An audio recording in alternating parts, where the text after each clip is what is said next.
തരും ഉച്ച കഴിഞ്ഞ് ഈ സെഷൻ കഴിഞ്ഞതിന് ശേഷം. പക്ഷെ ഗായത്രി മോളുടെ 2 വാക്ക് നമുക്ക് കേൾക്കണം. തയ്യാറാണോ? എങ്കിൽ നിങ്ങളുടെ എങ്ങനെ എനർജി കാണിക്കുക? ഓക്കെ. അപ്പോ സജീവ് സാറിന് ഒരു ബൊക്ക കൊടുക്കാനായിട്ട് ഞാൻ നമ്മുടെ Anirudhan sir, Sajeev sir and Surendra സാറിന് ക്ഷണിക്കുകയാണ്. സജീവ് സാറിന് ഒരു ബൊക്ക കൊടുക്കാനായിട്ട്. സാർ ഓടി വരും. Welcome sir, welcome sir.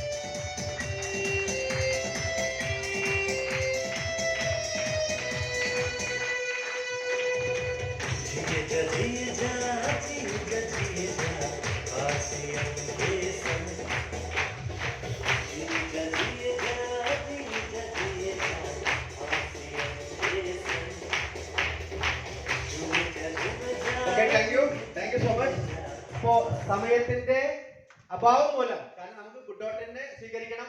മോളുടെ 2 വാക്ക് കേൾക്കാം. മോൾ. എല്ലാവർക്കും നമസ്കാരം.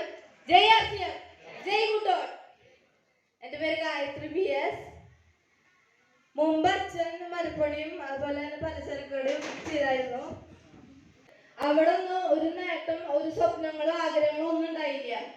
ഉണ്ടായാലും അത് നടത്താനുള്ള ഒരു ഇത് ഉണ്ടായില്ല. RCMൽ വന്നതിന് ശേഷമാണ് ഒരു വലിയൊരു സ്വപ്നം, കാറ് വാങ്ങണം, അതുപോലെ വീട് വാങ്ങണം എന്നുള്ള സ്വപ്നം ഉണ്ടായത്. അതിനുള്ള കുറച്ച് വിശ്വാസങ്ങൾ വാങ്ങാൻ പറ്റുന്ന കാരണം RCMലാണ്. അപ്പൊ എല്ലാരും ഞാനിന്ന് അച്ഛൻ്റെ കൂടെ വന്നത് RCMനെ കുറിച്ച് പഠിക്കാനും അതിന്റെ ക്ലാസ്സുകൾ കേട്ട് മനസ്സിലാക്കാനാണ്. അപ്പൊ എല്ലാരും ഫാമിലി ആയിട്ട് RCMന്റെ ക്ലാസ്സിൽ വന്ന് അറ്റൻഡ് ചെയ്യുക. എല്ലാരും മക്കളെ കൂട്ടി വരിക. അപ്പൊ അവർക്ക് മനസ്സിലാക്കാൻ പറ്റും RCMനെ കുറിച്ചിട്ട്. അപ്പൊ എല്ലാവർക്കും വിജയാശംസകൾ നേർന്നുകൊണ്ട് ഞാൻ നിർത്തുന്നു. ജയ് RCM, ഗുഡ് RCM, ജയ് ഗുഡ് ഔട്ട്.